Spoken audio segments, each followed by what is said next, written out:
Quiero dar las gracias a la librería Traficantes de Sueños por la acogida y por dar la facilidad de que este acto se celebre aquí, porque realmente, dadas las circunstancias que vivimos y tal, en el momento que estamos pasando, es difícil encontrar un espacio donde se pueda hablar de cultura, de progreso, de todo lo que significa el mundo intelectual.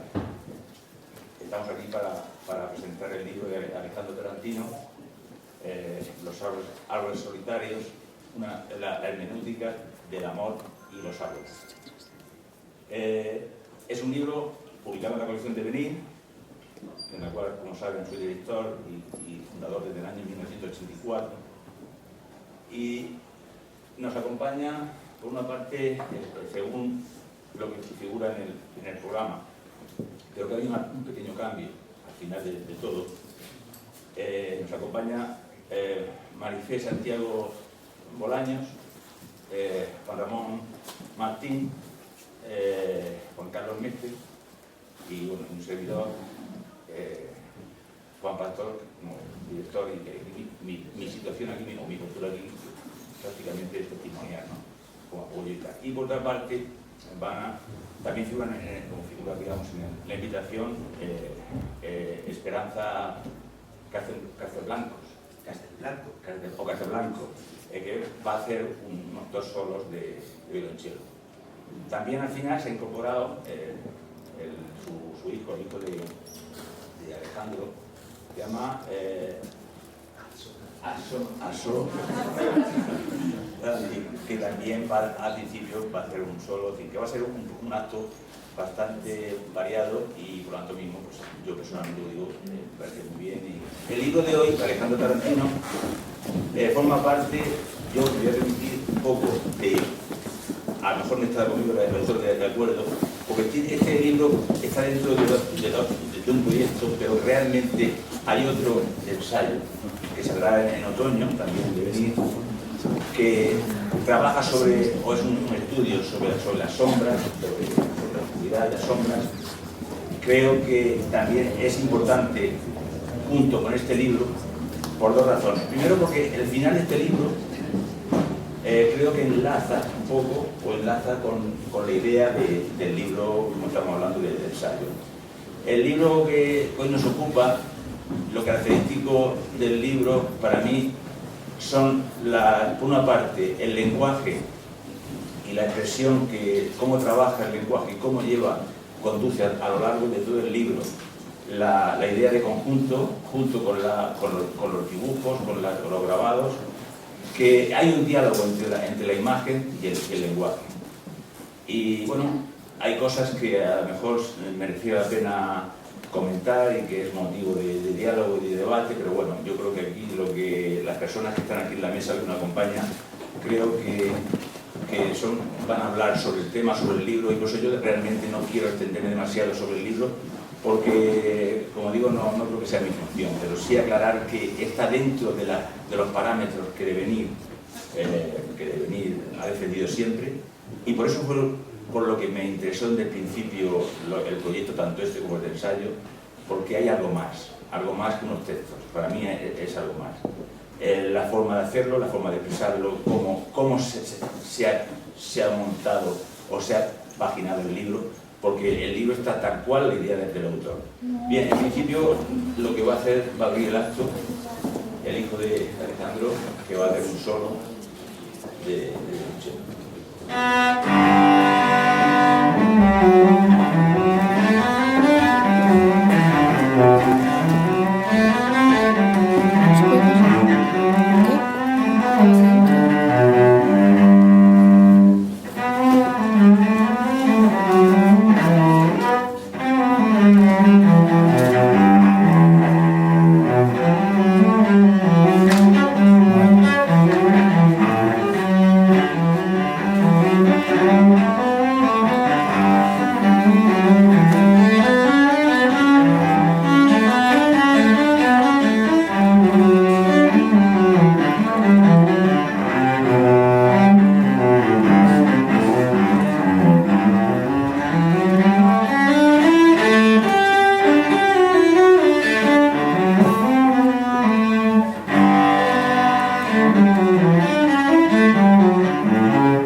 A continuación, Alejandro va a leer dos textos.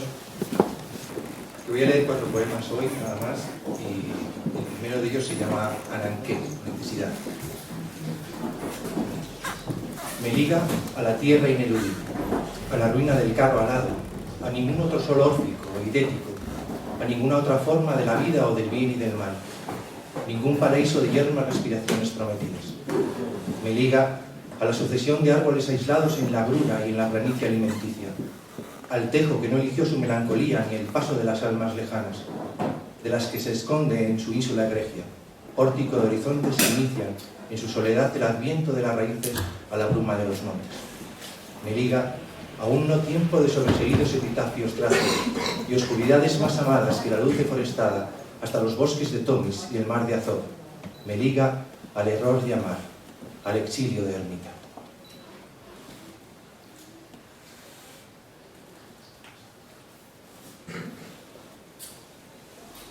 El siguiente texto es casi un homenaje a Borges. Se titula Aleph, palabras sin objeto.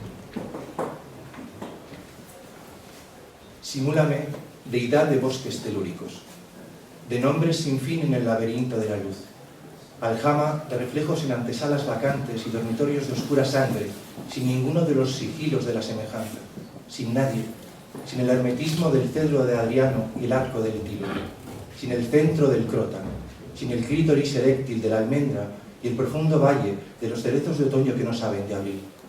Seméjame a signo descendente y obituario de objetos, a la lúbrica línea de sus cartas que nos abren. Debes conocer que al verlo todo, cegué los innúmeros presbiterios de los ídolos, el inveterado orbe de la soledad sin ti.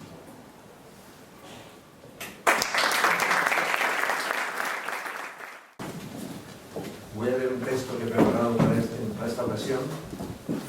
Comienza así. Presentación del poemario Los árboles solitarios, una hermenéutica del amor, Alejandro Tarantino. Buenas tardes y muchas gracias, Alejandro, por invitarme a la presentación de este libro, Los árboles solitarios, en este entorno tan agradable, ante este auditorio que declara, estoy seguro, su amor absoluto a la palabra y a la poesía. Digo, y creo no confundirme, que este grupo de personas que formamos esta reunión tenemos algo o mucho de filólogos, de amantes enamorados de las palabras, de sus significados, de sus formas escritas, de sus sonidos, de las resonancias contenidas en ellas, del poder evocador y transformación de las que poseen las palabras, tus palabras en este caso, Alejandro. El texto que da forma a este libro, compuesto por una sucesión de poemas en prosa, de poemas enormemente musicales, ricos en significados, me ha tenido entretenido con lecturas y relecturas el último mes. Es un libro lleno de sugerencias cultas, hunde sus raíces en la historia, del mito o del paisaje, pero también lo hace en la experiencia de vida del autor que se trasluce conforme van pasando las hojas. Yo recomendaría una lectura continua, de corrido, que es como se debe leer este tipo de poemarios compactos, coherentes, plurisignificantes. Hay en él una suma de acontecimientos literarios que se va enriqueciendo según avanza la lectura. Unos entran en resonancia con otros, todos se alimentan, entrechocando y van desglosando una personal hermenéutica del amor, como queda anunciado en el título. Es un libro que tiene muchas capas de lectura. He leído varias veces cada uno de los poemas y he encontrado en cada ocasión diferentes niveles de profundidad, de complejidad y de riqueza expresiva. Me gustaría ofrecer en esta ocasión una traducción del libro bajo mi mirada personal, la mirada del artista plástico que observa el mundo a través de las imágenes visuales. Los aspectos espaciales que se perciben en el libro han dado una pequeña colección de ilustraciones que acompañan la lectura. Pero mucho más que estas, las palabras describen lugares y formas, luces y sombras que me han resultado especialmente interesantes. Decía Gaston Bachelard que la imaginación rebasa siempre la realidad. Todo el libro está transitado de espacios singulares. En los recovecos del discurso de Tarantino encontramos cientos de imágenes de espacios habitados guardados en la memoria. Colores, atardeceres, crepúsculos, mares, paisajes, tiempos. Paisajes vastos, a veces mediterráneos, a veces medievales, pero también pequeños detalles visuales en los que se fija el autor con un acercamiento de entomólogo para descubrirnos, por ejemplo, una grieta en la corteza de un árbol donde la lluvia condensa un diminuto estanque en el que flota una hoja. A partir de esta imagen, el poema trasciende hacia un motivo de amor. En el libro resuenan poderosamente el tiempo y el espacio, ambos con mayúsculas, en dosis equivalentes. El tiempo de las formas históricas gobernadas por una clepsidra levemente borgiana. El espacio se manifiesta entre las hojas verdes, los jardines lejanos o los mares sicilianos, la tersa laguna en la que habita el fauno, en palabras de la moneda. En la naturaleza no hay nada anodino, todo tiene un profundo interés, decía el arquitecto de la Sota hace unos años en la Escuela de Arquitectura en Madrid. En la naturaleza no hay nada anodino, todo tiene un profundo interés. Esta idea es seguida muy de cerca por un Tarantino que mira, observa y contempla la naturaleza y se hace muchas preguntas. Un autor que lee el paisaje que le rodea, que lee los paisajes de su memoria y extrae de ellos, a través de su profunda sensibilidad, argumentos que explican la vida como si fuese un exégeta que leyera la naturaleza para ofrecernos una explicación. El hilo conductor del libro es una larga serie de nombres de árboles, árboles solitarios que enseguida reconocemos. A todos ellos Tarantino les dota de una presencia enormemente singular. Cada uno de ellos con su carácter, con su imagen de árbol, sirve de detonante para generar la idea que nutre el poema y que trasciende hacia otros destinos. Cada poema sostiene una idea, cada idea queda cosida por imágenes visuales que parecen extraídas por alguien que estuviera observando el mundo en otro tiempo y nos revelara acontecimientos del momento presente conforme se va produciendo la lectura. Quien lea este libro conocerá una más de las infinitas explicaciones del mundo que nos han dado los artistas, literatos, pintores, escultores o músicos, como si leyéramos a través de los árboles, de sus hojas, de sus masas, de sus verdes, naranjas y marrones, como si leyéramos a través de los libros. Moviendo los papeles para la presentación de esta presentación, apareció el siguiente texto que escribí hace unos meses y que quiero compartir con vosotros y que creo viene al caso. Decía así: vengo de cruzar Andalucía. Tras pasar por los mares infinitos de olivo, tomo el curso del Guadalquivir.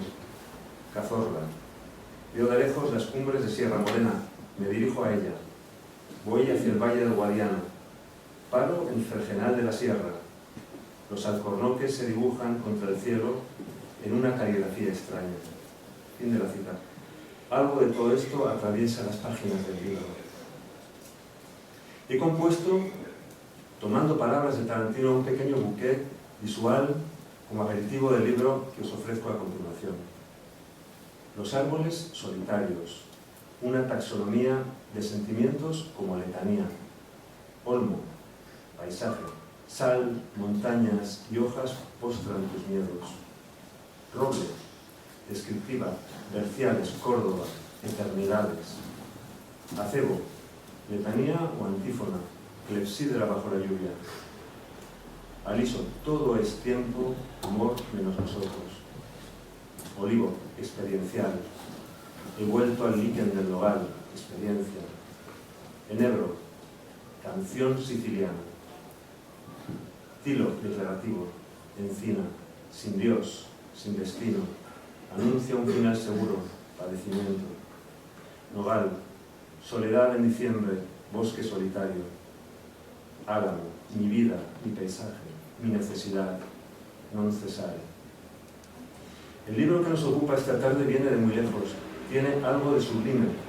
Entendida esta palabra como compuesta de sub y limes, sublimes, por cuanto se acerca a los límites semánticos creando momentos de inestabilidad muy enriquecedores. Arraiga en la obra literaria clásica española y llega al siglo XXI con la potencia y la complejidad de lo contemporáneo. Se sitúa en la cresta de la modernidad. Su narración no es convencional. Expresa una realidad interior compleja en la que explora el laberinto de la conciencia y la memoria. En muchas ocasiones subvierte el orden de lo narrativo y explora espacios nuevos. Es una obra de construcción pura. Muchas gracias.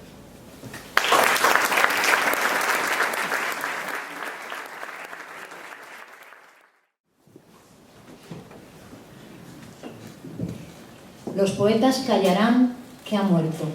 Yo no diré nada. Recuerdo la veneración y el terror, el misterio material de los bosques femeninos. Las mujeres no mueren, se transforman en la noche en árboles sin el peso arquetípico del ánima. Bosque que habitamos nos como brocal en nuestra lucha por la concordia. Lágrima del arte. Llega a mis manos Los árboles solitarios, una hermenéutica del amor y los árboles. Y no pienso en su autor, como me ocurre cuando leo un libro. Pienso en el libro y el libro me lleva después a su autor.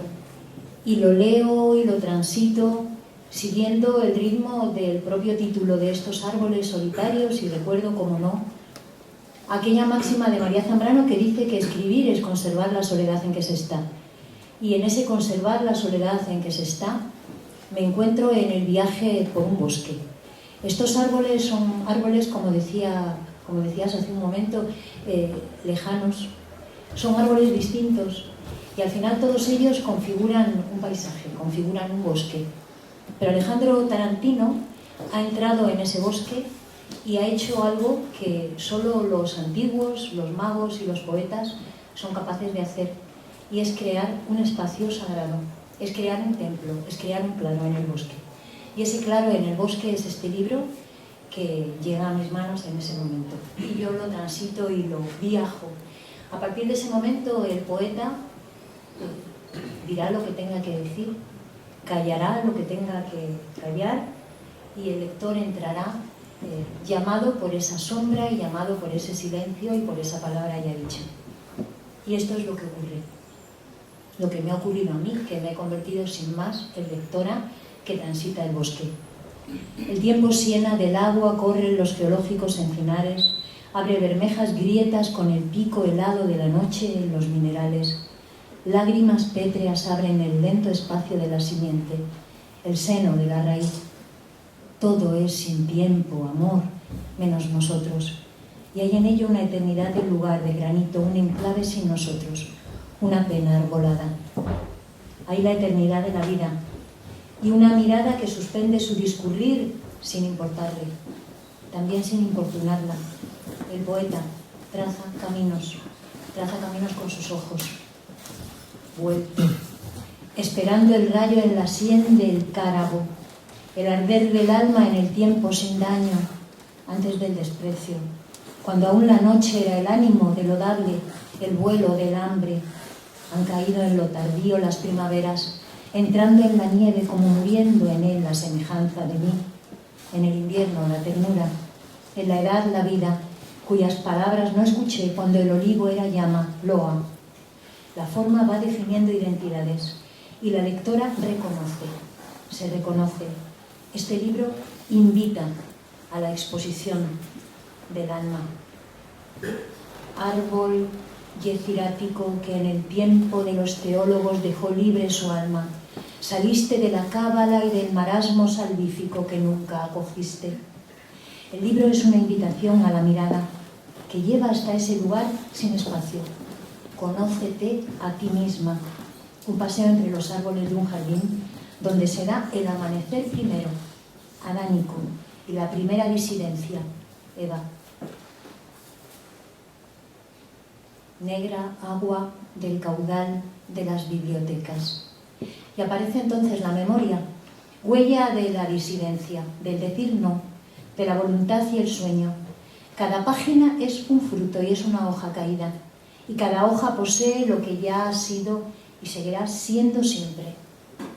Poema. No serás el sueño de tu padre, dice Tarantino. Hamlet escucha a Dionisos. Transitar, pasear, vagar, escucha y luz. La mirada del poeta anota sendas en la parte más secreta del alma. Que sea la luz, ocultado el amor, luz de cadáveres, barro y sedimento de alisos y candelas boreales. Lágrima del arte, se lo decía al principio. Recuerdo la veneración y el terror, el misterio material de los bosques femeninos. Los poetas callarán que ha muerto. Yo no diré nada. No es cierto, diré gracias.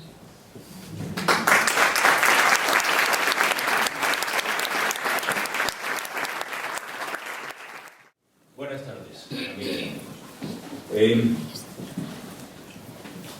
En los bosques de signos de la noche, las palabras crecen como semillas de luz. Nadie sabe, amigas, amigos, qué piensan en las raíces de la tierra las voluntades que desean ser árboles. Orígenes y principio de algo que, aún careciendo de nombre, vamos a llamar provisionalmente anhelo de la conciencia. Sí, la poesía como conciencia de algo de lo que no podemos tener conciencia de ninguna otra manera. Nada detendrá lo que no es, escribe Alejandro Tarantino en las primeras páginas de su libro Los árboles solitarios. Y esa inicial emancipación de la voluntad realista será también la primera conquista en términos de incautación de los territorios de la nada de su pensamiento poético, de su inteligencia en el razonar, que contra la pragmática del entender es la poesía. Al menos lo que yo entiendo por poesía, la voz desacostumbrada que amplía los horizontes significativos del porvenir, la voz dual, prolongada hacia las interferencias de un otro distinto del yo, la voz indagatoria y averiguante de los grandes relatos intuitivos, es decir, las poéticas ficcionales del imaginario y las catarsis órficas de la filosofía y el psicoanálisis. No teman. Tienen ustedes alguna pequeña razón para inquietarse, pero no para sentir desasosiego ante mis palabras. Seré breve. Lo que quiero decirles hace tiempo que forma parte de una reflexión expulsada de la meditación sobre el quehacer poético, del concepto de la poesía como vínculo y diálogo con lo sagrado, con las especies de cuanto desconocido imanta con su radical misterio el conjunto de la existencia. Un poema, amigas, amigos, no es un conjunto de banalidades bien entonadas escritas en la mitad de una página, ni ya la elocuencia dudosamente persuasiva de un registro lingüístico anclado en el prestigio de las palabras bellas agraciadas en el sorteo de lo precioso.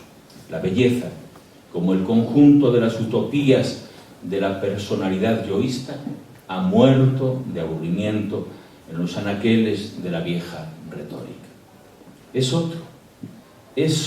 otra el lugar y la articulación crítica de la voz poética en la sociedad que revisa la gran estafa de lo majestuoso y contemplativo, el gran escándalo de la mansedumbre frente a los sistemas de dominación y la persistente soberbia de los dialectos del poder para mentirnos.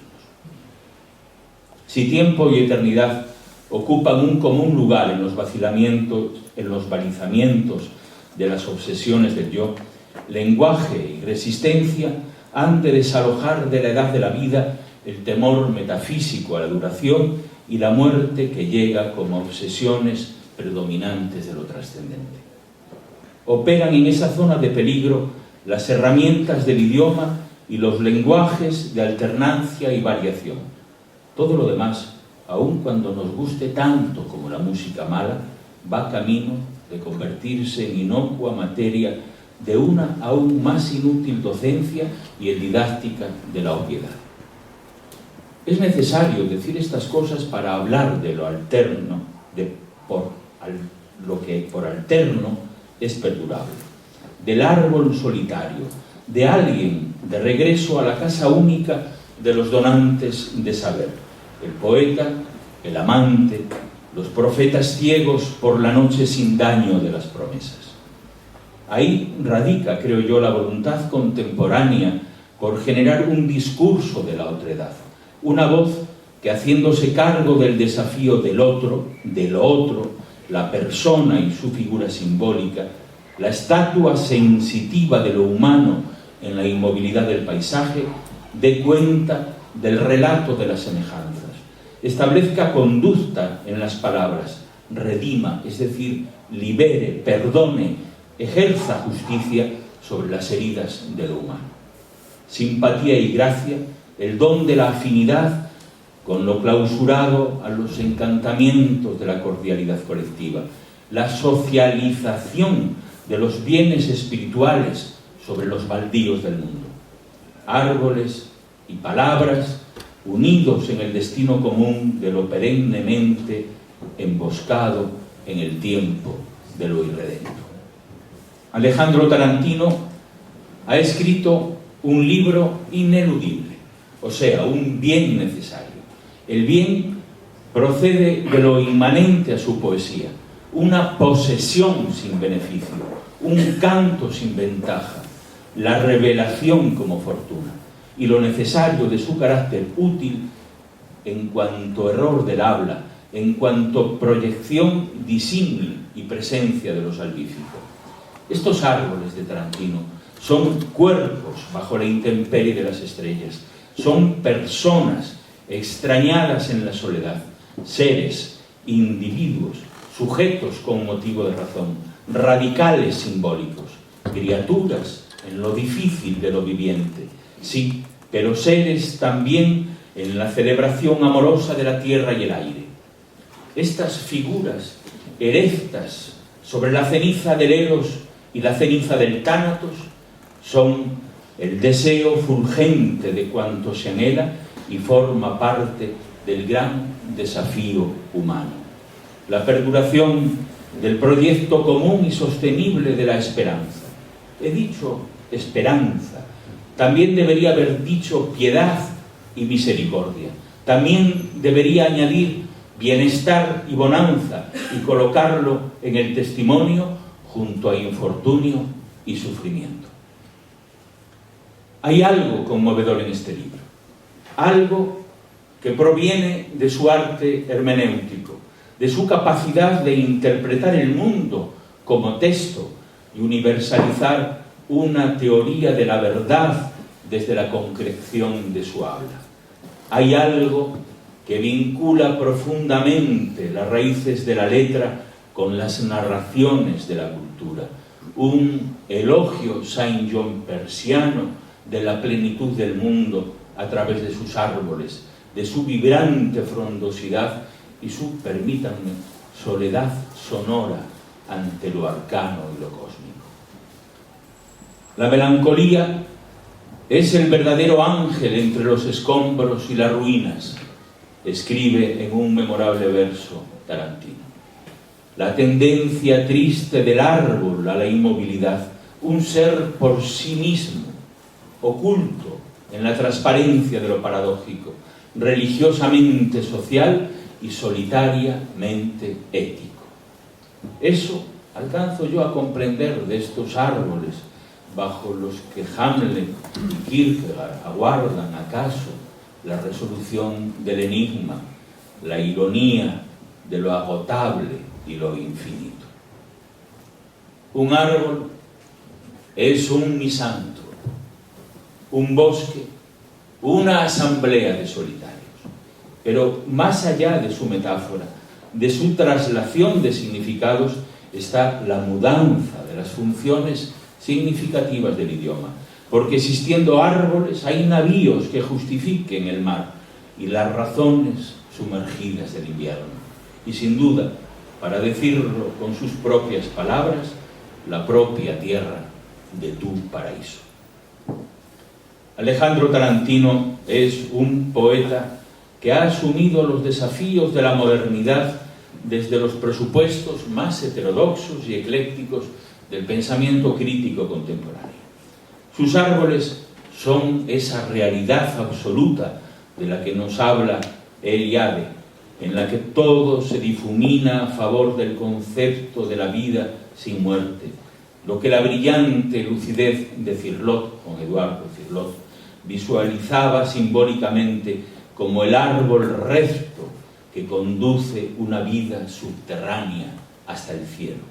En efecto, tema de doctorado habrá de ser este libro desafiante en su asamblea de significados, en sus analogías filosóficas, en su excavación en los límites del conocimiento racional. Árboles, vuelvo a Cirlot, en el paralelismo del ser y el conocer. Árbol de vida y árbol de ciencia, la dualidad que asocia los misterios esenciales de la existencia y de la verdad. El árbol como eje del mundo, la palabra como voz y alma del mundo, el acto y la cifra, una misma acción sobre los surcos de la escritura, cuando plantar el árbol de los filósofos equivale a poner en marcha la imaginación creadora.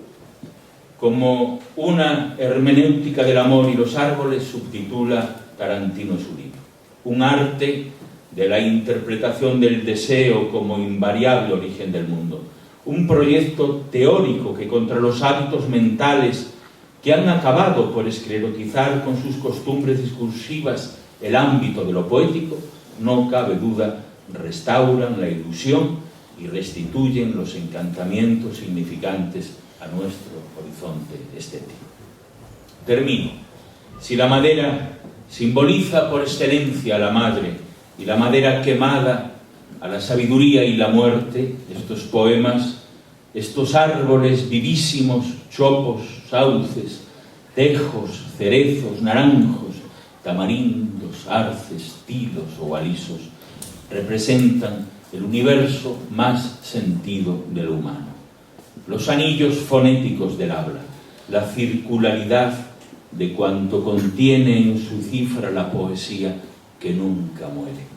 Presencia y vestigio de cuanto aún de sagrado permanece en la palabra y el árbol, la voz del sol, los meteoros y la luminosa estrella que en medio de la noche es este hermoso y radicalmente necesario libro de nuestro buen amigo, de nuestro tan honrado como magnífico poeta, Alejandro Tarantino.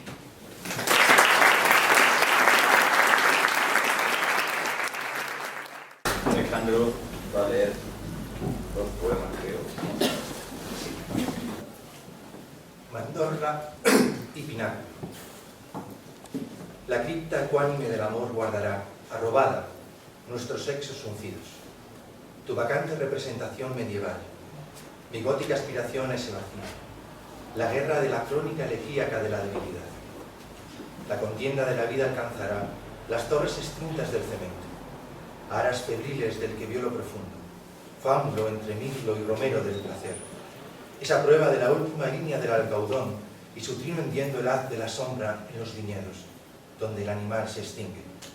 Desnudo, un almendro retraído abandona el fruto labial de la amargura en los cielos rasos de la pena. El vuelo sin vértice abandona el águila. Desecado, sin ala y almendra, el amor cela la piedra.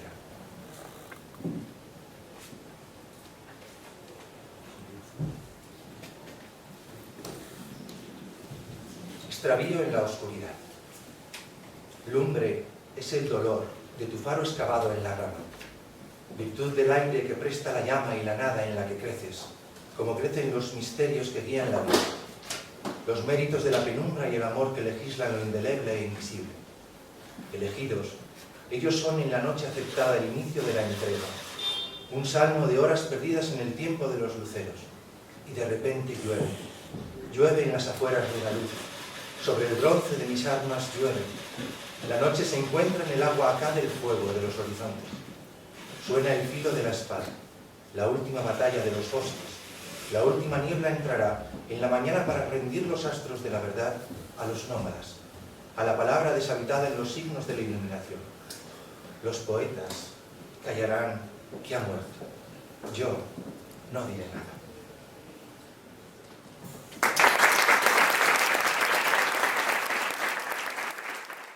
Y ahora, para cerrar el acto, Esperanza Castelblanco va a hacer dos danzas de Sebastián.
Lo disfrutéis mucho y nada más.